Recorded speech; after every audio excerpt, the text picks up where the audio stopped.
Hello and welcome back to my 31 days of being thankful in the midst of chaos. Today we are going to be talking about being thankfully content and what that looks like in Luke 3 verse 14. Once you've read that, probably read, let's do 7 through 14. Come on back here and we'll get started. I'm going to start reading in verse 10. The crowds asked, "What should we do?" John replied, "If you have 2 shirts, give one to the poor. If you have food, share it with those who are hungry." Even corrupt tax collectors came to be baptized and asked, "Teacher, what should we do?" He replied, "Collect no more taxes than the government requires." "What should we do?" asked some soldiers. John replied, "Don't extort money or make false accusations, and be content with your pay." Ooh, this kind of sounds like it went with yesterday's, with the money thing and being thankful for the work that you have. What does a verse about wages have to do with thankfulness? Everything. True thankfulness is confirmed by contentment. In Luke 3, 10 through 14, some soldiers and tax collectors approached John the Baptist after hearing his message, asking for advice on how to live. John answered them, "Don't extort money from anyone by threatening or by false accusations, and be content with your wages." The point here is one we can all relate to. Be satisfied with the income that you have. That doesn't mean you shouldn't look for a different job that may provide more for your family. However, I actually drew a circle around it. However, it does mean you shouldn't look at the lives of others and their possessions and decide that you'd do whatever it takes, including stealing or becoming a workaholic, to have the lifestyle you want. If we are focused on what others have and what we are lacking, we are blind to the blessings we have in life. Contentment is the opposite of covetousness. If you don't know what covetousness is, that is wanting what others have. You're not content, or you're not okay with what you have, and you see Sally Miller across the road with her beautifully restored house and all the new appliances and furnitures and Amazon boxes that she has at her door, all of that. And you're like, "I'm going to work so that I can have that." This feeling of not having enough is evident in our culture. Yes, yes, yes. Just listen to the lyrics of mainstream music or watch popular shows and movies. The underlying theme is to work harder, get more, and find that person who fills the void. People have been looking for love in all the wrong places for decades. Why haven't they found it yet? The things of this world ultimately will not satisfy us in the ways we crave. No amount of money, possessions, relationships, or vacations can truly satisfy and provide contentment in life. I am an avid TikTok watcher.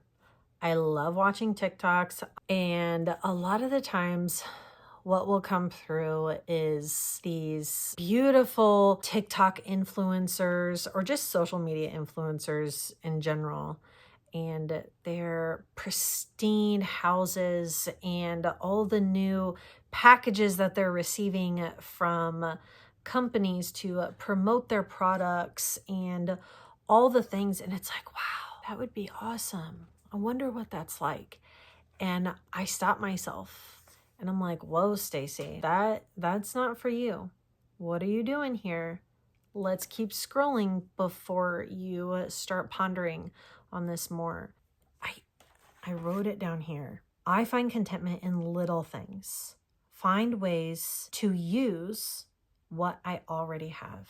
That is how I battle the covetousness that can and has come into my life. The way I battle that, though, is I started with just being thankful for my car. Gosh, you guys have heard me talk about this all the time, and I know you're probably tired of it, but just being thankful for my never new vehicle.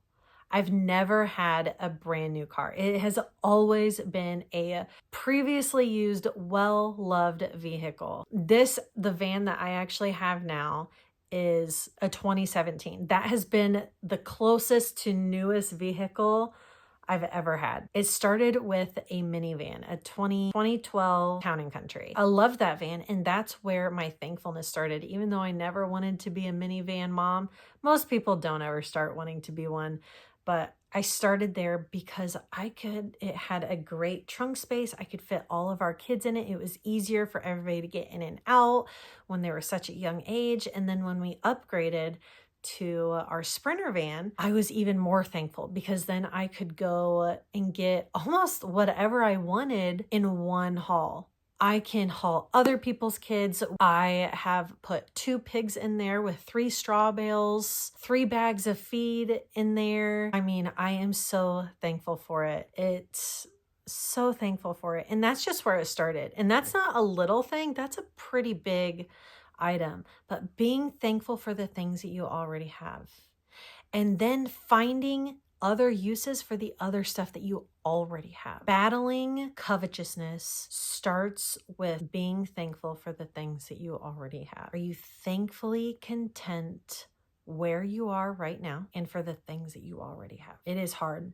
It is a hard battle that starts up here because you have to fix this first before you fix this. The way you think about things has to be transformed by the renewing of your mind, Romans 12:2, so that then in here, you're more thankful. Be thankful for the things you already have. I've also started making my meal plans or planning things around stuff that I already have. I know that's like not a new concept, but it kind of is for me because we do Walmart Plus, and I am able to get groceries just delivered to our house. So I could really just be ordering groceries every day just to make the meals that I want instead of making meals that I already could with the stuff that I already have. Be thankful for the stuff you already have. And that is hard around a season where it's just like more. Very hard. Think about that. Type down in the comments something that you would like to be more thankful for, or a little thing that you have started to be more thankful for. Let me know. Mine is the amount of food that I already have in my pantry. That is something that I have been more thankful for, that I can make. My family could probably go a month and a half, maybe 2 months. I'm really not even sure. We could probably stretch it to 3 months off of what we already have. That right there is something that I have become more thankful for right there. I hope this was encouraging. I will see you tomorrow. Go out and be a light to somebody else today. Show that you're content, or that you are thankfully content with what you already have, to somebody else. Bye.